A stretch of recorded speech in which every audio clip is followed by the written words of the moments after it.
The morning air felt crisp against Elaine Porter's skin as she made her way to the community garden. At 78 years old, her steps were slower than they once had been, but her spirit remained as strong as ever. The garden had become her sanctuary after 43 years of teaching at Lincoln Heights Elementary. Every Tuesday and Thursday, she would tend to her small plot of vegetables and flowers, finding peace in the rhythm of growth and harvest. Today was no different. She wore her faded blue gardening apron with deep pockets filled with seed packets and her favorite pruning shears. Her silver hair was tucked neatly under a wide-brimmed straw hat that had seen better days but still served its purpose. The spring sun warmed her shoulders as she carefully watered her tomato plants. As Elaine finished her gardening for the day, she gathered a small basket of fresh produce, a few ripe tomatoes, some green beans and a handful of herbs, enough for a simple dinner for one. She wiped her hands on her apron and was about to head home when something caught her eye near the park bench at the garden entrance. A young man sat hunched over, his shoulders slumped in defeat. He wore a worn jacket despite the warm day, and beside him sat a backpack that had clearly seen better days. What struck Elaine most was not his shabby appearance but the utter despair in his posture. Elaine had seen that look before, many times during her years of teaching. It was the look of someone who had run out of options, who couldn't see a way forward. Something tugged at her heart, the same feeling that had guided her through decades of helping struggling students. "Lord have mercy," she whispered to herself. "That boy looks like he hasn't eaten in days." She hesitated only briefly before changing her direction. Years of living alone had made her cautious, but decades of helping others had made compassion her default response. "Good afternoon," she called out as she approached, her voice carrying the gentle authority that had commanded classrooms for over 4 decades. "Beautiful day for the garden, isn't it?" The young man looked up, startled. His face was gaunt with dark circles under bloodshot eyes. He couldn't have been more than 30. "Yes, ma'am," he replied automatically, then looked away as if ashamed to be noticed. Elaine studied him for a moment. There was no smell of alcohol, no signs of drug use that she could detect, just exhaustion and hunger. "I'm Elaine Porter," she said, settling herself carefully on the other end of the bench. Her knees weren't what they used to be. "I've got more vegetables here than I can eat on my own. Do you like tomatoes?" The young man looked at her with suspicion, then surprise. "I'm David," he finally said. "And yes, I like tomatoes just fine." "Well then, David, perhaps you'd do me a favor and take some off my hands. My refrigerator's already full to bursting." It wasn't entirely true, but it was kinder than offering charity outright. David shifted uncomfortably. "I don't need handouts, ma'am." Elaine laughed softly. "Who said anything about handouts? I'm just an old woman who planted too many tomato seeds. Now I've got more than I know what to do with." She held out a plump red tomato. Besides, they taste better when they're shared. Something in her words, or perhaps her tone, seemed to reach him. He accepted the tomato with a nod of thanks. "When's the last time you had a proper meal, David?" Elaine asked directly. He took a bite of the tomato, juice running down his chin. He wiped it away quickly with the back of his hand. "Been a couple days," he admitted. Elaine nodded, unsurprised. "I've got a pot of vegetable soup simmering at home. Nothing fancy, mind you, but there's cornbread to go with it. More than enough for 2. David looked at her with disbelief. "You're inviting me to your house? You don't know me." "I could be dangerous." Elaine met his gaze steadily. "Son, I taught high school boys for 43 years. I've got a pretty good sense of who's dangerous and who's just down on their luck." She tapped her temple with one finger. "And I've still got all my wits about me. Contrary to what my daughter in Cincinnati might tell you." A ghost of a smile flickered across David's face, the first sign of life she'd seen in him. "Besides," she added, rising slowly from the bench, "my house is just across the street, and Mrs. Wilson next door is the nosiest woman in the county. She watches my place like a hawk. Now are you coming or not? That soup won't stay hot forever." David hesitated, then stood up, slinging his backpack over one shoulder. "Yes, ma'am." "Thank you." Elaine's home was a small bungalow with peeling paint and a sagging front porch, but the flower beds along the walkway were immaculate. Inside, the furniture was old but clean, with crocheted doilies on the armrests and family photos covering almost every surface. "Have a seat at the table," Elaine instructed, hanging her hat on a hook by the door. "Bathroom's down the hall if you want to wash up." When David returned, his face and hands freshly scrubbed, Elaine had set the table with mismatched bowls and faded cloth napkins. Steam rose from a pot of soup thick with vegetables, and a pan of golden cornbread sat cooling on a trivet. "Hope you're hungry," she said, ladling soup into his bowl. David didn't need to be told twice. He ate like a man starving, which Elaine suspected wasn't far from the truth. She didn't press him with questions, just kept his bowl full and pushed the cornbread closer whenever his piece disappeared. Finally, when he'd slowed down enough to breathe between bites, Elaine spoke. "So what brings you to Millfield? We don't get many strangers passing through." David set down his spoon, suddenly looking uncomfortable again. "I was headed to Johnston for a job interview. Car broke down about 10 miles back. Mechanic says it's the transmission. Might as well be asking me for $1 million. Elaine nodded sympathetically. "And the interview?" "Missed it," David said flatly. "No car, no phone call, they wouldn't reschedule. Said they had plenty of other applicants who could be bothered to show up on time." "That's a shame," Elaine said. "What kind of work do you do?" "I was studying computer programming before—" He trailed off. "I can fix most anything with a screen or a keyboard. Been doing odd jobs, trying to save enough to finish my degree. Almost had enough too before the car died." Elaine considered this. Her ancient desktop computer sat unused in the spare bedroom. Her granddaughter had insisted on buying her a laptop last Christmas, but Elaine still found it confusing. "My computer's been acting up something terrible," she said. "Freezes every time I try to check my email. Don't suppose you'd take a look at it?" "I'd consider it fair payment for the meal." Pride flickered across David's face. "I can definitely do that." After dinner, David spent 20 minutes removing years of dust and unnecessary programs from Elaine's computer.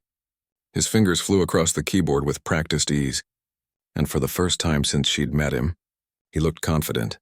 "Should run much better now," he explained, showing her how to clear her browser history and update her virus protection.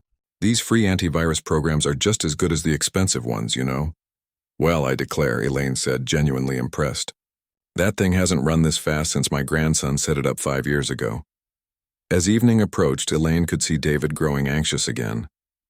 "I should get going," he said, glancing toward the door.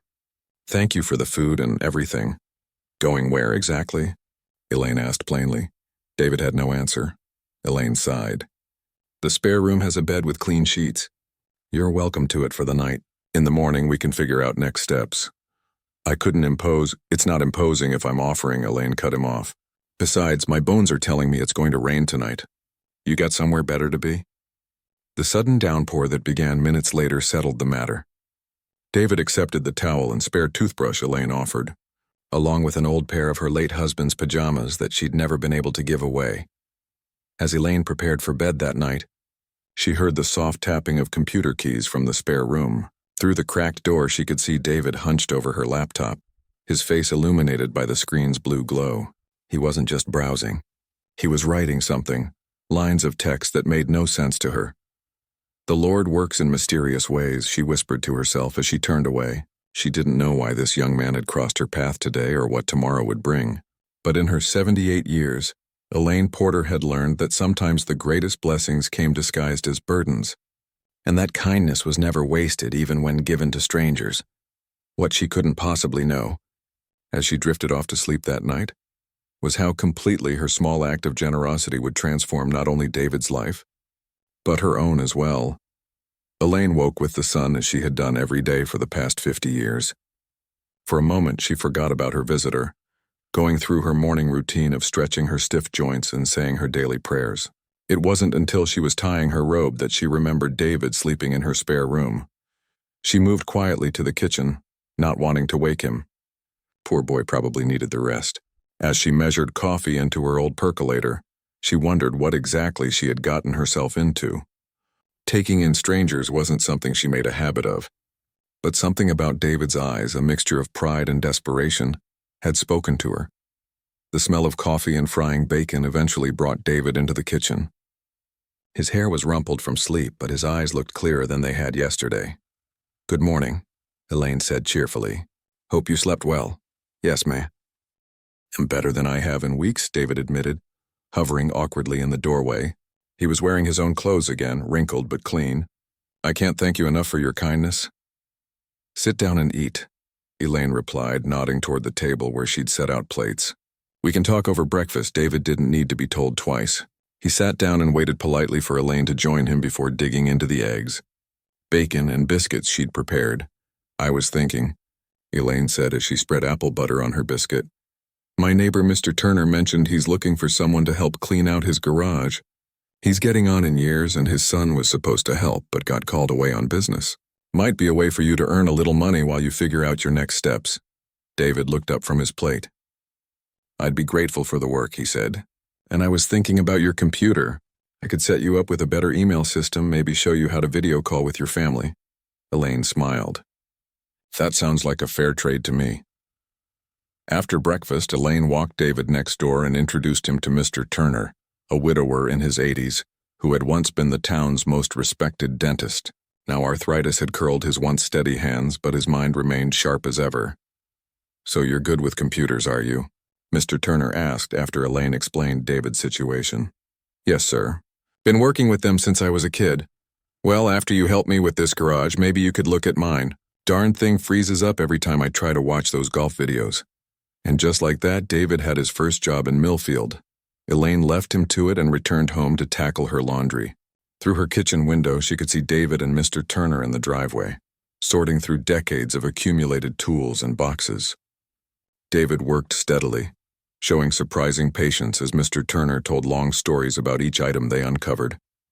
By late afternoon, when David returned to Elaine's house, his t-shirt was soaked with sweat, but there was a new energy about him. Mr. Turner paid me $40 and wants me to come back tomorrow, he announced, unable to hide his pride. And his daughter-in-law is stopping by later to see if I can fix her laptop. That's wonderful, Elaine said. Why don't you get cleaned up? Dinner will be ready soon.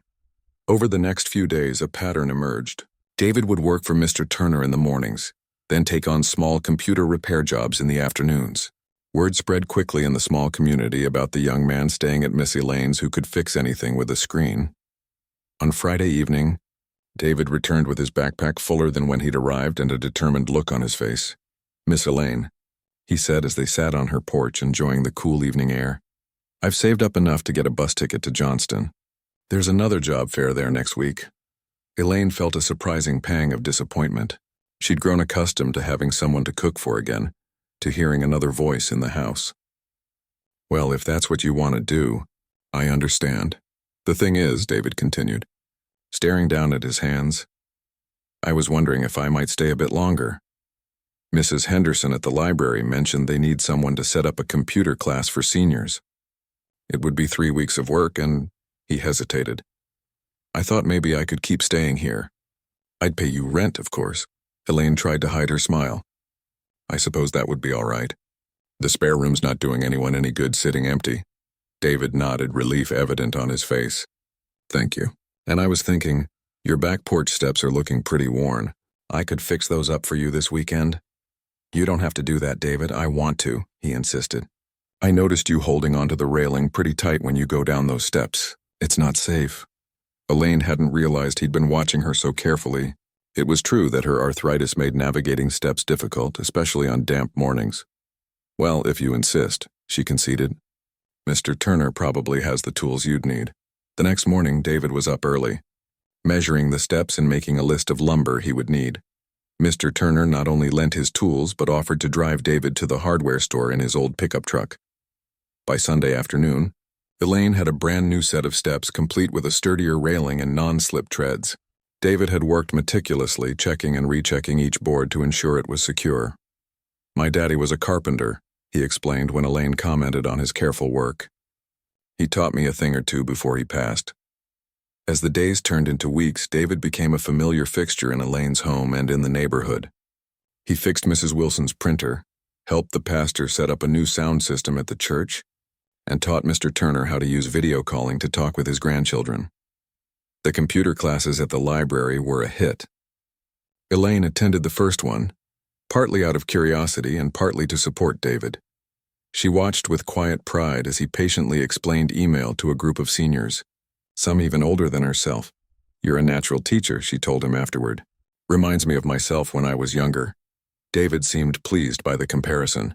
It's easy when people actually want to learn, he said, and they have great stories. Mr. Turner told me he served in Korea. Did you know that? Elaine nodded. There's a lot of history in these old folks that most young people don't take time to hear. Well, I've got time now, David said simply. One evening, as they sat at Elaine's kitchen table sharing a peach cobbler she'd baked, David grew unusually quiet. Something on your mind? Elaine asked, serving him a second helping. David pushed the cobbler around his plate. I got a call today about my car, and the mechanic says it's not worth fixing. Transmission's shot and there's rust damage to the frame. He sighed heavily.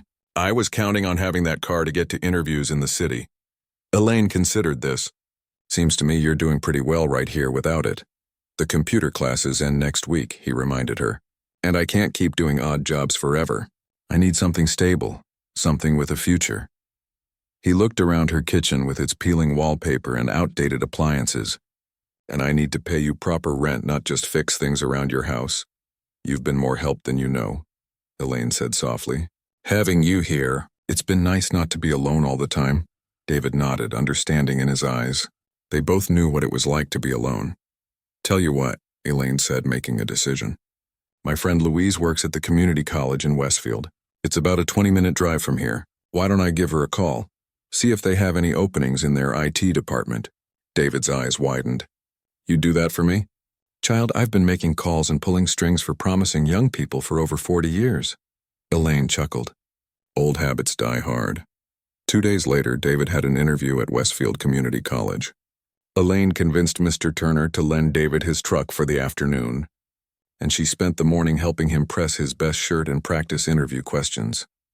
When he returned, his face told the story before he said a word. I got it, he announced, his voice filled with disbelief. It's just part-time to start, helping maintain the computer labs, but the director said if it works out, they might have a full-time position in the fall, and they have a tuition program for employees. I could finish my degree. Elaine clasped her hands together in delight. Oh, David, that's wonderful news. That night, after David had gone to bed, Elaine sat alone on her porch swing, rocking gently in the darkness. She thought about how empty the house had been before David arrived, how the days had blended one into another with little to distinguish them. Now there was purpose again, a reason to get up and make breakfast, someone to share stories with at the end of the day. She had spent her life nurturing young minds, and here in what she had assumed would be her quiet final years, she found herself doing it one more time. What she didn't realize was that while she was helping David rebuild his life, he was quietly making plans to transform hers as well. The seasons changed, summer heat giving way to the cooler days of fall. David had been living with Elaine for nearly 3 months now. His part-time job at Westfield Community College had become a comfortable routine. 3 days a week, he would borrow Mr. Turner's truck and drive to the campus, returning in the evenings with stories about the students and faculty. On his days off, David continued to help neighbors with their technology problems, building a small but steady side business. He had set up a proper desk in the corner of Elaine's living room, where he would tinker with broken laptops and tablets. I don't know how you keep track of all those little pieces, Elaine remarked one afternoon as she watched him carefully disassemble Mrs. Wilson's tablet. His fingers moved with precision, keeping each tiny screw organized on a magnetic mat. It's like a puzzle, David explained, not looking up from his work. Everything has its place. You just have to figure out where it belongs and how it connects to everything else. Elaine nodded, thinking that the same could be said about people. David had found his place in her home and in the community, connecting with folks who needed his skills and youthful strength. That evening at dinner, David seemed distracted. He pushed his food around the plate, his mind clearly elsewhere. Penny for your thoughts, Elaine said, passing him the cornbread.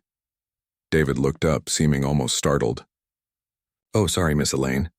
I was just thinking about something the maintenance super Visor mentioned today. And what's that? He was talking about retirement, about how he's been putting money away for 40 years. Made me realize I haven't saved a dime. David's voice held a note of shame. I'm 32 years old, starting over from scratch. Elaine considered his words carefully. Well, you're paying down your debts and building skills. That counts for something. Rome wasn't built in a day. I know, David sighed. But I've been doing some math. At the rate I'm going, I'll be 60 before I can even think about buying a home of my own. Elaine reached across the table and patted his hand. You'll figure it out. The Lord didn't bring you this far to leave you now. David smiled, but Elaine could see the worry hadn't left his eyes. Later that week, while David was at work, Elaine had a visitor. Louise, her friend from the community college, stopped by with a tin of cookies and news. The IT director is impressed with David, Louise reported as they sat at Elaine's kitchen table. Says he's never seen someone pick things up so quickly. Elaine beamed with pride. That boy has a good head on his shoulders. More than that, Louise added, leaning forward. There's an opening coming up for a full-time position. Assistant Network Administrator. Better pay, benefits, the whole package. Director wants David to apply. That's wonderful news. There's just one catch, Louise said, lowering her voice as if David might overhear, though he was miles away. The job requires an associate's degree in computer science or equivalent certification. David's mentioned he has some college credits, but not enough for a degree. Elaine's smile faded slightly. How much time does he have? Position opens in January. That's about 3 months from now. Elaine nodded, her mind already working on the problem. Thank you for telling me, Louise. I'll see what can be done. That evening, after David had gone to bed, Elaine stayed up late making phone calls. First to her grandson Michael in Atlanta, who worked for a software company, then to her former colleague who now taught at the community college, finally to the pastor, who had connections with several local businesses. By the time she went to bed, Elaine had the beginnings of a plan. The next morning at breakfast, Elaine was unusually cheerful. David eyed her suspiciously over his coffee cup. You're up to something, he said. You've got that same look my third-grade teacher used to get right before springing a pop quiz. Elaine chuckled. Can't put anything past you. As a matter of fact, I do have something to discuss. She pulled out a folder from beside her chair. I've been making some inquiries. About your education? David set down his cup, his expression suddenly guarded. Now don't get all prickly, Elaine said, recognizing his defensiveness. Just hear me out. Louise mentioned there's a full-time position opening up at the college. The network administrator job. David nodded. Yeah, I've heard about it, but it requires a degree or certification I don't have. Yet, Elaine corrected him. You don't have it yet. But according to Michael, that's my grandson in computers, there's an accelerated certification program you could complete online. If you have enough previous credits and pass the preliminary assessment, you might finish by December. David stared at her, then at the folder. Miss Elaine, those programs cost money. Money I don't have, Elaine waved her hand dismissively. The church has an education fund. Pastor Johnson says you qualify since you've been helping with their website and Sunday school computers. It's not charity, she added quickly, seeing his expression. It's an investment in someone who gives back to the community. David was silent for a long moment, emotions playing across his face, pride wrestling with practicality, hope battling fear. I'd have to study pretty much every spare minute, he finally said, his voice quiet. Well, good thing you live with a retired teacher then, Elaine replied with a wink. I may not know computers, but I sure know how to crack the whip when it comes to studying. A slow smile spread across David's face. You've really thought this through, haven't you? Child, I've been planning futures for young people since before you were born, Elaine said. Now finish your breakfast. You've got a lot of work ahead. The next few weeks transformed Elaine's quiet home into a bustling study center. David set up his computer on the dining room table, surrounded by textbooks and notes. After work and on weekends, he would sit for hours, headphones on, watching video lectures and taking practice tests. Elaine took on the role of supporter and taskmaster. She kept him supplied with coffee and sandwiches, quizzed him with flashcards he had made, and made sure he took breaks to rest his eyes and stretch his back. You remind me of my students during finals week, she commented one evening as David rubbed his tired eyes. Same zombie look. My brain feels like it's going to explode, he admitted. Networking protocols, security systems, database management. It's a lot to cram in at once. You're doing fine, Elaine assured him. Your practice test scores are improving. Now go take a walk around the block. Fresh air will do you good. As David immersed himself in his studies, Elaine noticed other changes around the house. Small repairs appeared completed as if by magic. The leaky faucet in the bathroom stopped dripping. The loose floorboard in the hallway was suddenly secure. The drafty window in the kitchen no longer let in cold air. When do you even find time for all this? She asked one morning when she discovered he had fixed the broken hinge on the screen door. David shrugged. I need breaks from studying. Fixing things helps me think. What David didn't mention was that he had begun to notice just how many things needed attention in Elaine's home. The roof had water stains in one corner. The ancient water heater made alarming noises. The electrical system hadn't been updated since the 1970s. One Saturday afternoon, while taking a study break, David found himself in Elaine's backyard, looking up at the sagging gutters. As he contemplated how to reach them, Mr. Turner appeared at the fence. "Thinking about tackling those gutters?" the old man asked, leaning on his cane. "Yes, sir. They're overflowing when it rains, causing water damage to the foundation." Mr. Turner nodded thoughtfully. "Elaine's been in that house 40 years. Thomas, that was her husband. He used to keep everything shipshape. Since he passed, though," he shook his head. "She's too proud to ask for help, and her children live too far away to check on things regularly." David frowned. "The house needs a lot of work. More than one man can do alone," Mr. Turner agreed, "especially one with a job and studies to worry about." That evening, after Elaine had gone to bed, David made some calls of his own. First to Mr. Turner, then to the pastor, then to several other people he had met through his computer repair work. By midnight, he had the beginnings of his own plan. 2 weeks later, David passed his midterm assessment with flying colors.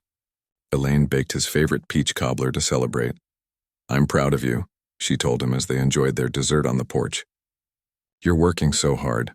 Couldn't do it without your support," David replied honestly. "Having a stable place to live, someone believing in me, it makes all the difference." Elaine smiled, patting his hand. "That's all any of us really need, isn't it? A chance and someone who believes we can make good on it." David nodded, thinking about the chance Elaine had given him that first day in the garden, a simple act of kindness that had changed the course of his life. As he looked at her weathered face, still beautiful with its crown of silver hair, he made a silent promise. Somehow he would find a way to repay her generosity. Not just with fixed steps and repaired faucets, but with something that would truly make a difference in her life. Something that would show her just how much her kindness had meant. Little did Elaine know that across town, in the church basement, a group of people were already gathering, brought together by a young man with a vision and a debt of gratitude he was determined to repay. December arrived with a bitter cold snap that made Elaine's bones ache and the old house creak in protest. The ancient heating system struggled to keep up, and Elaine had taken to wearing 2 sweaters inside. David noticed her discomfort but said nothing, adding another item to his mental list of house problems that needed fixing. His certification program was coming to an end, with final exams just a week away. Between studying and his job at the college, David had little free time, but the hours he could spare were now devoted to secret meetings at the church. Pastor Johnson had offered the basement as a gathering place away from Elaine's curious eyes. "We've got about 15 volunteers so far," the pastor reported during one evening meeting. "Mostly folks David's helped with computer problems or people who know Miss Elaine from her teaching days." Mr. Turner nodded approvingly. "I spoke with my son. He's bringing his work crew for the roof repairs. They can do it in a day if the weather holds." Around the table sat an unlikely group: the local hardware store owner, 3 retired teachers who had worked with Elaine, Mrs. Wilson from next door, Louise from the community college, and several other neighbors and church members. All had been touched in some way by Elaine's quiet generosity over the years, and all had eagerly joined David's plan. "The biggest challenge is the timing," David explained. "The work needs to be done while Elaine's away, and she hardly ever leaves the house except for church and grocery shopping." "What about her daughter in Cincinnati?" suggested one of the retired teachers. "Could she invite Elaine for a visit?" David shook his head. "Elaine mentioned her daughter's family is traveling over the holidays. Besides, Elaine doesn't like to impose." Mrs. Wilson tapped her finger thoughtfully on the table. "What about that teaching conference she used to attend every year? The one in Louisville?" The other teachers looked at each other. "The Winter Education Summit," one of them recalled. "Elaine never missed it when she was teaching. It's always the week after Christmas. Does it still exist?" David asked, hope rising in his chest. "Oh yes," Louise confirmed. "The college sends faculty every year.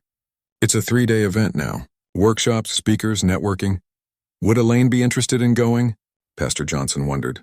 "She's been retired for some time." "She might," said one of the teachers, "especially if she thought there was a good reason for her to be there." All eyes turned to David, and suddenly he understood. "You want me to convince her to go? Who better?" Mr. Turner chuckled. That woman would walk through fire if she thought it would help you get ahead. That night, as David studied at the dining room table, he considered how to approach the subject. Elaine was in the kitchen, humming softly as she prepared dough for the next morning's biscuits. "Miss Elaine," he called, "can I ask your advice about something?" "Of course, child." She wiped her hands on a dishcloth and came to sit across from him. "Louise mentioned there's an education conference in Louisville after Christmas. The college is sending some faculty and they have an extra spot." He hesitated, choosing his words carefully. "She thought it might be good for me to attend. Networking, you know. But I'm nervous. I wouldn't know anyone there, wouldn't know how to talk to those educational types." Elaine's eyes lit up just as he'd hoped they would. "The Winter Summit? Oh, I attended that conference for 30 years. Some of the best minds in education gather there." "Really? You never mentioned it." "Well, it's been a few years since I attended." She looked wistful. "Those were wonderful days, sharing ideas with fellow educators, learning new teaching methods." David leaned forward. "Louise said I could bring a guest. Someone who knows the ropes could introduce me to people." He looked at her hopefully. "Would you consider coming with me? It would really help me make connections." Elaine blinked in surprise. "Me? Oh, I don't know, David. I've been out of the game a long time. Those young professors probably wouldn't be interested in what an old retired teacher has to say." "Are you kidding? You've got more experience in your little finger than most of them have altogether." David smiled at her. "Besides, I bet you'd run into old friends there." He could see her wavering, so he played his final card. "The college would cover all expenses, and the hotel is supposed to be really nice. Heated pool and everything?" He knew Elaine's arthritis bothered her more in winter, and warm water always helped. "Well," she said slowly, "I suppose it might be nice to get away for a few days." "When did you say it was?" "December 27th to 29th. We'd drive up the morning of the 27th and come back the evening of the 29th. Elaine nodded thoughtfully. "I'll think about it. That's all I ask," David said, hiding his smile behind his textbook. By the next day, Elaine had not only agreed to attend, but had dug out her old conference materials and begun making lists of people they should try to meet. David sent a quick text to Pastor Johnson. "She's in. Deck 2729. The plan was in motion. 2 days before Christmas, David passed his certification exam with flying colors. Elaine was bursting with pride, telling everyone at church about her David and his accomplishment.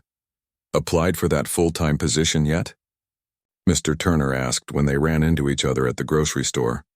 "Turning in the application after the holidays," David confirmed. "Director says it looks promising." Mr. Turner nodded approvingly. "Good, good. Everything else on track too?" "Yes, sir. Contractors are lined up. Materials are being delivered to your garage this week. My son's crew will start on the roof as soon as you two drive away. Should have the worst of the tear-off done by noon." David felt a mixture of excitement and nervousness. So many people were involved, so many things could go wrong. But when he thought of Elaine's face when she returned home to a house with a solid roof, reliable heating, and safe electrical wiring, he knew it was worth the risk. Christmas Day arrived with a dusting of snow.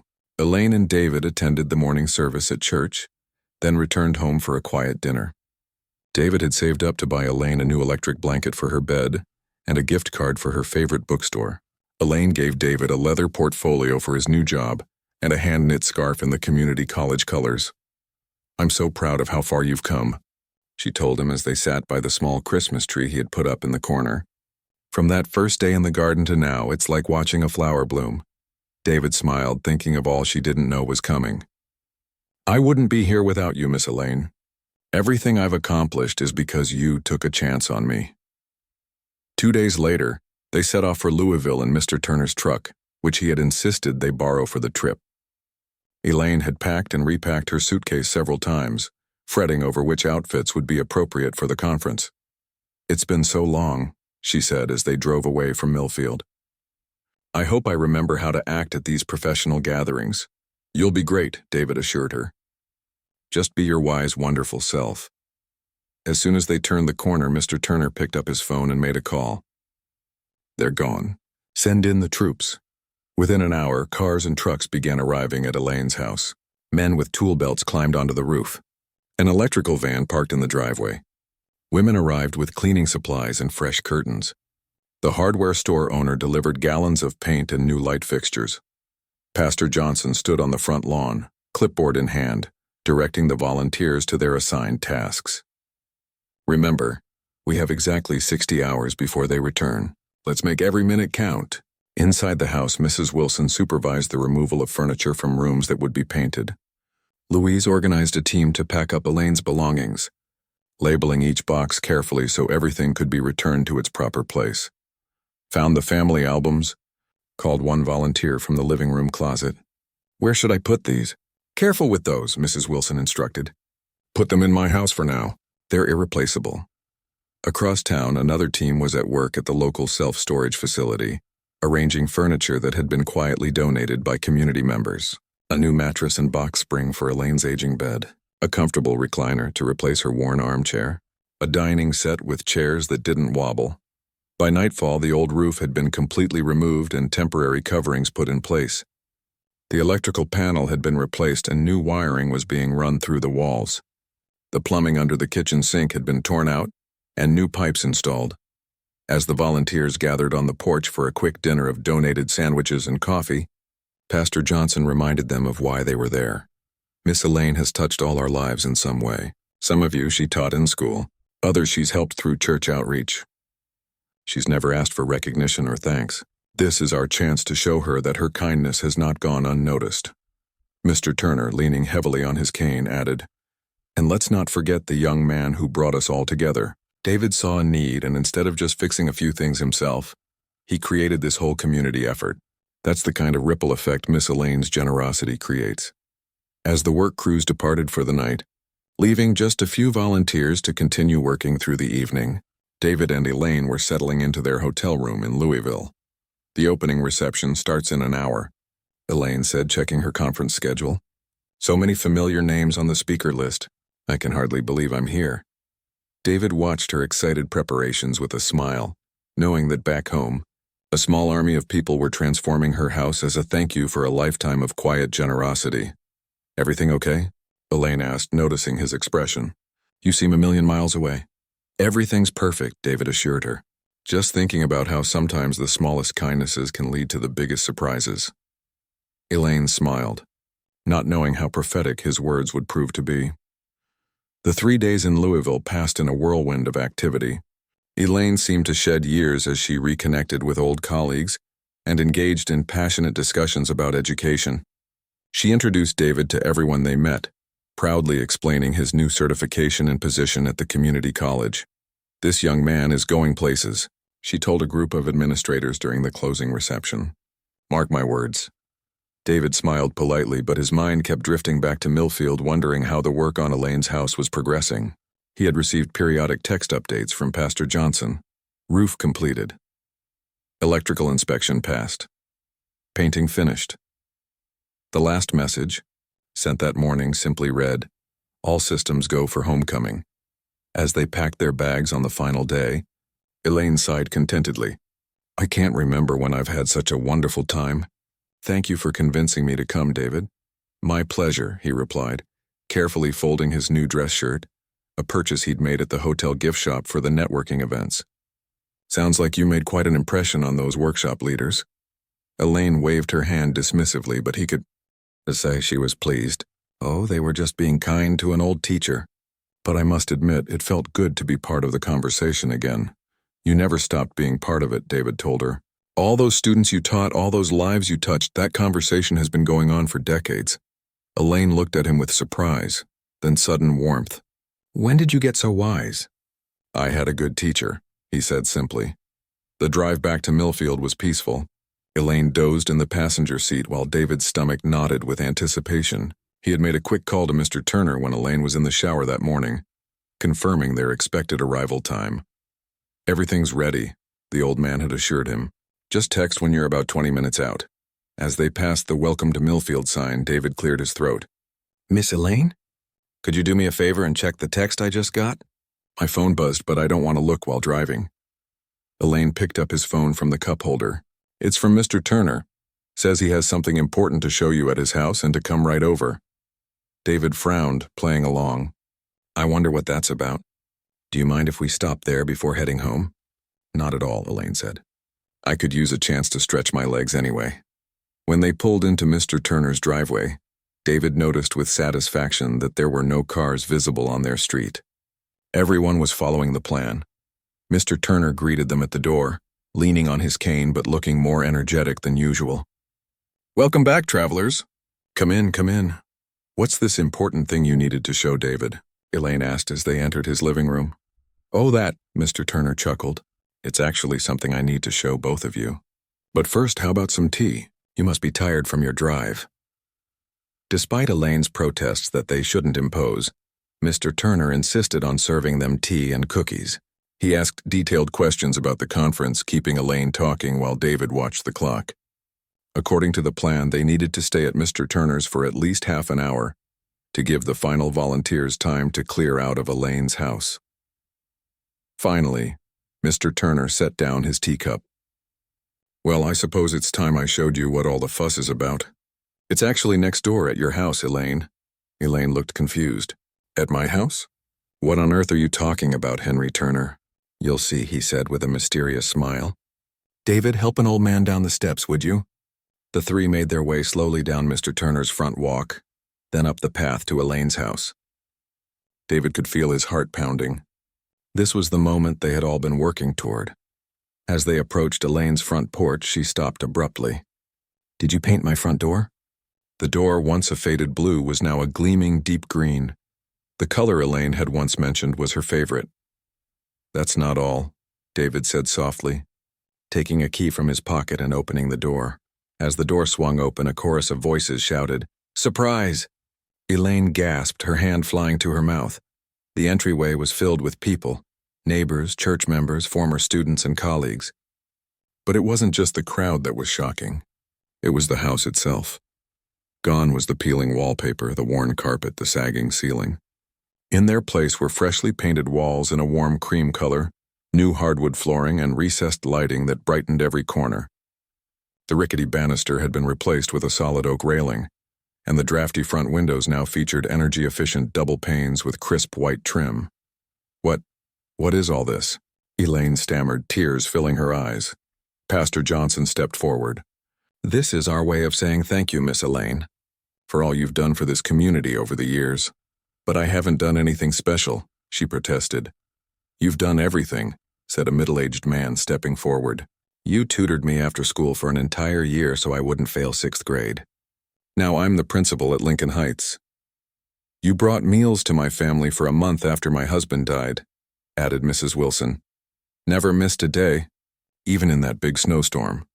One by one, people shared their stories, the quiet acts of kindness Elaine had performed over decades, most of which she had forgotten, but they never had. David gently guided the overwhelmed Elaine through the house, showing her all the improvements: the new roof, the updated electrical system, the modern appliances in the kitchen, the walk-in shower with grab bars in the bathroom. "How?" she kept asking. "How is this possible?" "It was David's idea," Mr. Turner explained. "He saw how much needed fixing in your house and knew he couldn't do it all himself. So he reached out to people you've helped over the years and, well," he gestured around. "Turns out that's pretty much the whole town." Elaine turned to David, tears streaming down her face. "You did all this for me. You took in a stranger and gave him a chance when no one else would," David said, his own eyes moist. "You didn't just give me a place to stay, you gave me hope, purpose, a future. How could I not try to repay that?" "But this is too much," Elaine protested. "Actually," said Louise, stepping forward with a large binder, "there's more. David told us about your teaching career, how you always went above and beyond for students who needed extra help." She handed the binder to Elaine. Inside were dozens of letters from former students, each describing how Elaine had changed their lives. Some had become teachers themselves, inspired by her example. Others had succeeded in fields they never thought possible because she had believed in them. "And this," Louise continued, handing Elaine an official-looking certificate, "is from the Community College Board of Trustees. They're establishing a scholarship in your name, the Elaine Porter Educational Opportunity Fund, to help disadvantaged students continue their education." Elaine was speechless, overwhelmed by the outpouring of love and gratitude. "The first recipient has already been selected," Louise added with a smile. Turning to David, David looked up in surprise. "Me?" The scholarship will cover the remainder of your bachelor's degree, Louise explained. The board was very impressed by how you organized this community project. They believe you exemplify the spirit of service that Miss Elaine has always stood for. The gathering evolved into an impromptu housewarming party. People had brought food and drinks, and someone started playing Elaine's old piano, which had been expertly restored. Children ran through the house, their parents not worried about them breaking anything because everything was now sturdy and secure. As evening fell, the crowd began to thin. Eventually, only David and Elaine remained, sitting on her new front porch swing, a gift from the church women's circle. "I still can't believe it," Elaine said, looking out at her transformed front yard, now properly landscaped with flowering shrubs and a stone path. "All these years I thought no one noticed." "They noticed," David said. "They always noticed. Sometimes it just takes someone to start the conversation." Elaine took his hand, her eyes still damp with tears. "And to think it all started with a tomato in the garden," David laughed. "Best tomato I ever had." They sat in comfortable silence, watching the stars appear in the darkening sky. "You know," Elaine said finally, "I've been thinking about what's next." "Oh?" David raised an eyebrow. "Yes. With this beautiful house all fixed up, it seems a shame for just one old woman to rattle around in it." She looked at him sidelong. "That spare room is yours for as long as you want it, of course. But I was thinking about the third bedroom upstairs. What about it? Well, there are so many young people like you, students at the community college who might need a safe place to stay while they get their education. Maybe we could offer it to someone who needs a helping hand." David smiled, not surprised in the least. That was Elaine, always thinking of how to help others. "I think that's a wonderful idea," he said. "After all, you never know what might happen when you help a stranger for free." Elaine nodded, squeezing his hand. "Indeed you don't. It just might transform both your lives." As they rocked gently in the cool evening air, surrounded by the evidence of a community's gratitude and the promise of more good works to come, both Elaine and David knew they had found not just a home, but a purpose. One built on the simple foundation of kindness freely given and gratefully received.